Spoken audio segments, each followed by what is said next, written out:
8 people are going to die today. 350 are going to be admitted to the hospital, all from food poisoning. Dr. Steuven, I've been an emergency physician for nearly 30 years. So how do we impact on this food poisoning epidemic? We first have to realize that at least 40% of the time, these food poisoning events are related to restaurants. And then of that subset, at least 20% of those events are related to sick employees, which is why hand washing is so critically important. How often have you seen someone do this? That is not adequate hand washing. Employees are going to work sick. They're not adequately washing their hands.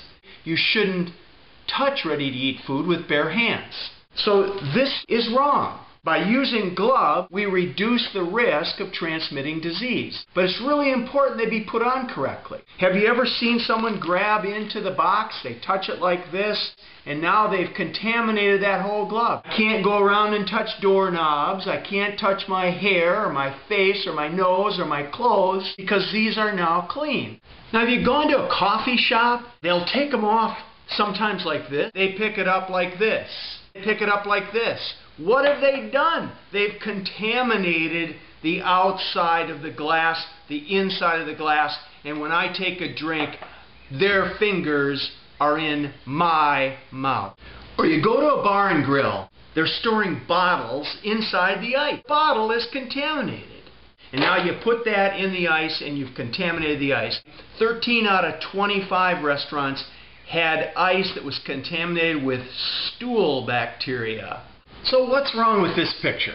This is an ideal setup for cross-contamination. We have uncooked poultry on the same cutting board. The seepage from this uncooked poultry contaminates. Cross-contamination is listed as one of the top 5 reasons why we have food poisoning epidemics. Now I'm going to put on my dininggrades.com hat. What do I look for when I go to a restaurant? Well, as I'm served, I look for dirty glasses and silverware plates. Is the food undercooked or not fresh?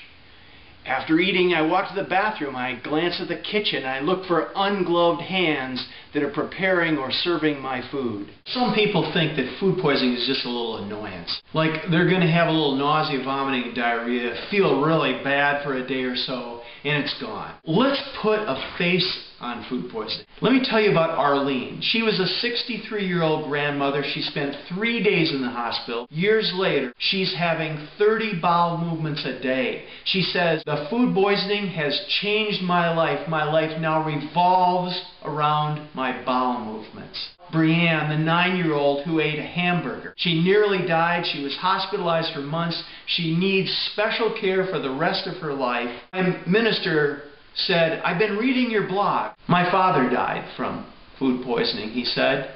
He was 49. He ate raw oysters, but he shouldn't have had to die. I've taken care of patients who've died from food poisoning. One of the first I ever saw was a 20-some-year-old. These are real-life stories. 8 people are going to die today from food poisoning.